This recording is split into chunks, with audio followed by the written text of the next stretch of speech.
एनसीसीआईए के पास ये इख्तियार बिल्कुल नहीं, हरगिज़ नहीं, क्योंकि पीका के अंदर ऐसी कोई ऑफेंस है ही नहीं कि ऑनलाइन बेटिंग पे अगर कोई काम कर रहा हो तो किसी को गिरफ्तार कर लिया जाए।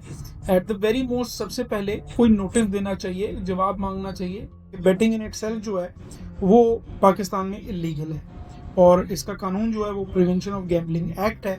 उसको इलीगल करने की वजह ये थी कि गली चौराहों में गैम्बलिंग हाउसेज हुआ करते थे, तो उसके ऊपर बैन लगा दिया गया। जहां तक प्रमोशन ऑफ बेटिंग है, वो कोई इम्प्लिसिटली तो आप शायद आर्ग्यू कर सकें कि कोई क्राइम है, बट एक्सप्लिसिटली कोई लॉ में प्रोविजन नहीं है। ऑल्दो इन्वेस्टिगेशन के दौरान ये पावर होती है कि आप अगर कोई प्रोसीड्स हैं तो उनको आप कन्फिस्केट कर सकते हैं, लेकिन जनरली वो तब करते हैं कि जब आपको पता हो कि ये जो केस प्रॉपर्टी है ये ज़ाया हो जाएगा, या ये बाद में जो है वो इररिपेयरेबल जो है तौर पर हम इसको वापस नहीं ले सकेंगे, दिस विल बी गॉन।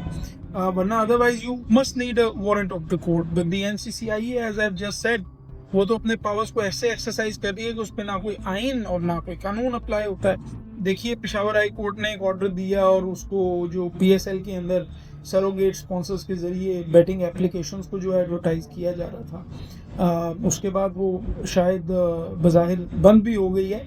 मगर असल सवाल तो यही है कि ये एक मुल्क में दो कानून क्यों हैं? वहाँ पर भी तो प्रमोशन ऑफ बेटिंग हो रही थी, क्या उनमें से किसी को गिरफ्तार किया गया?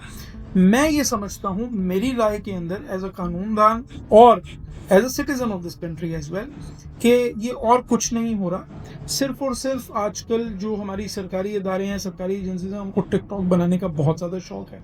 उसके अलावा मुझे कोई सीरियसनेस या कोई परहैप्स जिसको आप कहें कि बड़ा स्ट्रॉन्ग लीगल बैकग्राउंड इसका नज़र नहीं आ रहा। I think under the law the NCCIA does not have power to prosecute anybody, और ये जो सारी प्रोसिक्यूशन है ये देयरफॉर मेरे ओपिनियन में इलीगल है।